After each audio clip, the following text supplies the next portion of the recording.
आप देख रहे हैं डार्क फाइल्स। तो चलिए बढ़ते हैं आज की इस कहानी की ओर। कहते हैं ना, कभी कभी रास्ते हमें दूसरी मंजिल की ओर ले जाते हैं और अक्सर उन रास्तों से वापस लौट पाना बेहद मुश्किल होता है। बंटी और सूरज घर वालों के लाख समझाने के बावजूद भी ट्रिप पर निकले थे। दोनों बहुत अच्छे दोस्त थे। बचपन से लेकर अभी तक एक के बिना दूसरे का गुजारा नहीं था।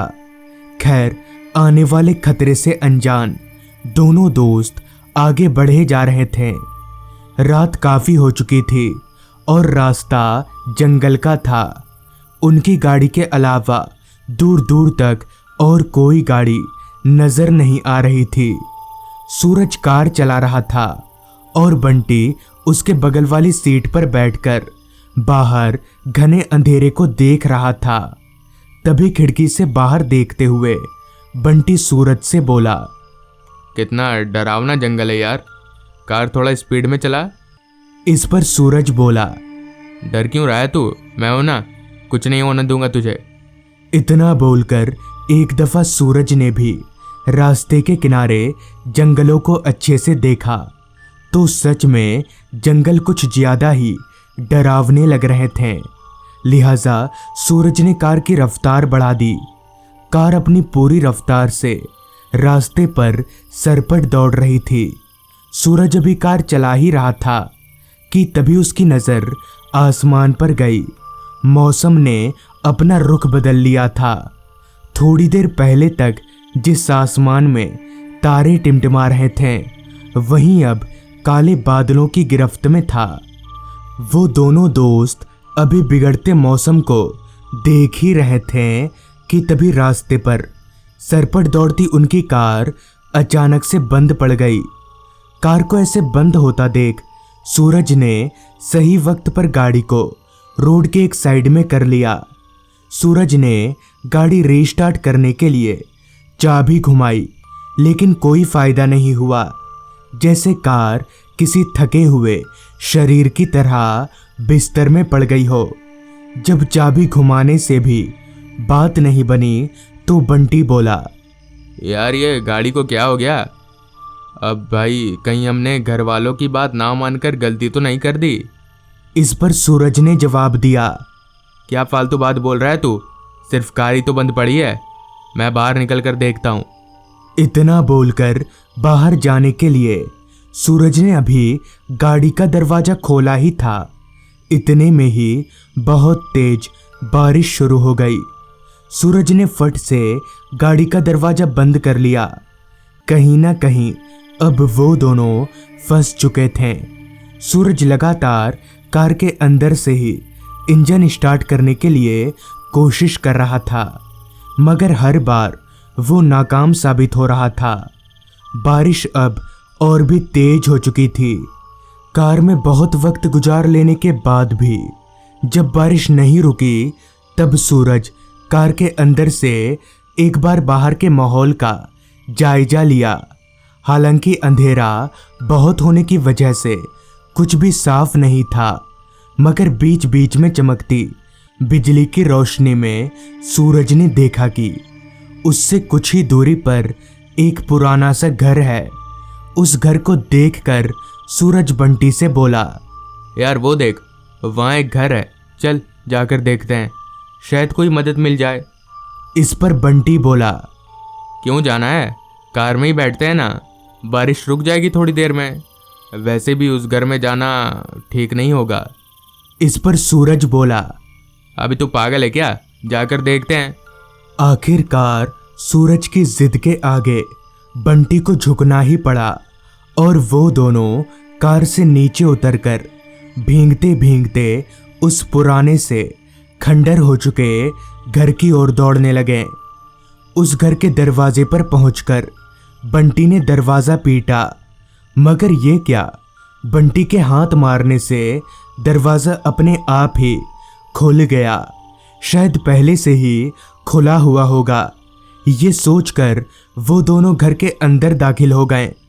सूरज ने एक दो बार आवाजें भी लगाई, मगर उसकी आवाज के बदले ना कोई जवाब आया और ना ही कोई आदमी। तभी बंटी बोला, भाई लग रहा है यहाँ कोई नहीं रहता। जिस पर सूरज ने अपनी नजरें दौड़ाकर उस घर को चारों तरफ से देखते हुए बंटी से कहा, लग तो ऐसा ही रहा है। चलो अच्छा है, आज रात यहीं रुकते हैं हम लोग। वैसे भी कार स्टार्ट नहीं हो रही और बारिश भी बहुत तेज है। हालांकि बंटी को इस घर में रुकने का जरा भी मन नहीं था, मगर दूसरा कोई चारा भी नहीं था। लिहाजा सबसे पहले उन दोनों ने एक कमरा ढूंढा और थोड़ा बहुत अपना कपड़ा सुखाने के बाद दोनों बिस्तर पर लेट गए। बारिश एक ही धुन में बरसे जा रही थी। वैसे तो कमरे में घना अंधेरा छाया हुआ था, मगर एक खिड़की खुली होने की वजह से बिजली चमकने की रोशनी बीच बीच में अंदर आ रही थी।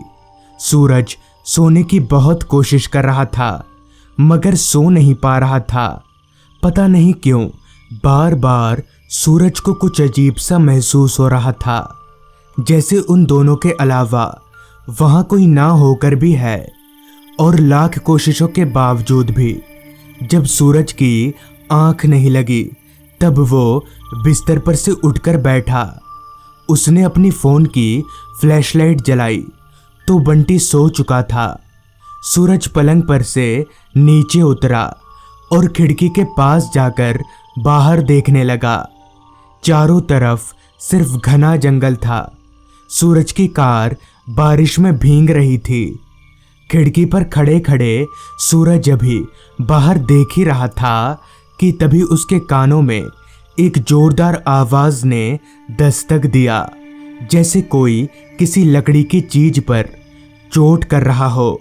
आवाज सुनकर सूरज एकदम से चौंक गया, मगर ये देखना भी जरूरी था कि आखिर वो आवाज किस चीज की है। लिहाजा सूरज ने अपने फोन की फ्लैशलाइट को आगे किया और अपने कमरे से बाहर निकलकर उस खटपट की आवाज का पीछा करने लगा। फिलहाल सूरज दूसरी मंजिल के गलियारे में था और वो आवाज भी शायद दूसरी मंजिल से ही आ रही थी। किसी कमरे में से आवाज का पीछा करते करते सूरज जब एक कमरे के पास पहुंचा तो वो आवाज और ज्यादा तेज हो गई। सूरज समझ गया कि आवाज इसी कमरे में से आ रही है। वो झट से उस कमरे में घुस गया, मगर वो जैसे ही उस कमरे में दाखिल हुआ कि वो आवाज अचानक ही बंद हो गई। सूरज को बड़ा अजीब लगा। उसने कमरे में टॉर्च घुमाकर चारों तरफ देखा भी, मगर उसे ऐसा कुछ दिखा नहीं जिससे आवाज आए। लिहाजा सूरज उस कमरे से बाहर निकल गया, मगर जैसे ही उसने उस कमरे के बाहर कदम रखा, वो आवाज फिर से शुरू हो गई। वो बेइंतहा घबरा गया। डरते डरते अभी वो पीछे मुड़ने का सोच ही रहा था कि तभी पीछे से किसी ने उसके कंधे पर हाथ रख दिया, जिससे उसकी घबराहट कई गुना बढ़ गई।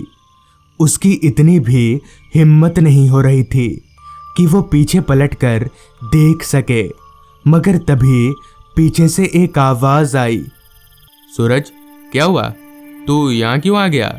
सूरज पहचान गया कि ये आवाज बंटी की है। उसने पीछे मुड़कर देखा तो पीछे बंटी खड़ा था। इस पर सूरज बोला, अबे तू है, पर तू तो सो रहा था ना, यहाँ कब आया? इस पर बंटी बोला, अभी मेरी आंख खुली तो तू बिस्तर पर नहीं था, इसलिए मैं यहाँ आ गया। वो सब छोड़, बहुत नींद आ रही है, चल सो जाते हैं। जिसके बाद वो दोनों दोस्त गलियारे से होकर अपने कमरे की ओर बढ़ने लगे। चलकर जब वो दोनों अपने कमरे के पास पहुंचे और सूरज ने जब अपना टॉर्च कमरे के अंदर की ओर मारा तो सूरज के पैरों तले जमीन खिसक गई। बड़ी बड़ी बातें करने वाला सूरज डर से कांपने लगा, क्योंकि बंटी बिस्तर पर आराम से सोया हुआ था। तो फिर सूरज के साथ कौन था? सूरज ने झट से अपने बगल में देखा, मगर बंटी उसके बगल में नहीं था। वो तो आराम से बिस्तर पर सोया हुआ था।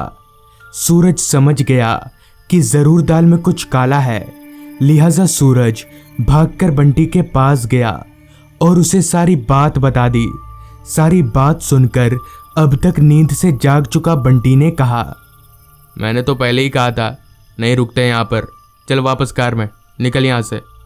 इस पर सहमति जताते हुए सूरज और बंटी उस घर से निकलने लगे। उस घर से निकलकर वो दोनों अपनी कार में पहुंचे और सूरज कार स्टार्ट करने की कोशिश करने लगा। एक बार में तो नहीं, मगर 2-3 बार चाबी घुमाने पर गाड़ी स्टार्ट हो गई। मगर ये क्या, स्टार्ट होने के बाद जहां गाड़ी को आगे बढ़ना चाहिए वहीं गाड़ी आगे ना बढ़ के उस घर की ओर बढ़ने लगी, जो कि काफ़ी अजीब बात थी। मगर जैसे तैसे सूरज ने गाड़ी को अपने कंट्रोल में लिया और वो दोनों वहां से भाग निकले। तो दोस्तों, ये थी आज की कहानी। अगर आपको ये कहानी ज़रा भी अच्छी लगी हो तो चैनल को ज़रूर सब्सक्राइब कर लें। तो मैं आपका दोस्त आर्यन जल्द ही मिलूँगा आपसे ऐसी ही एक कहानी के साथ।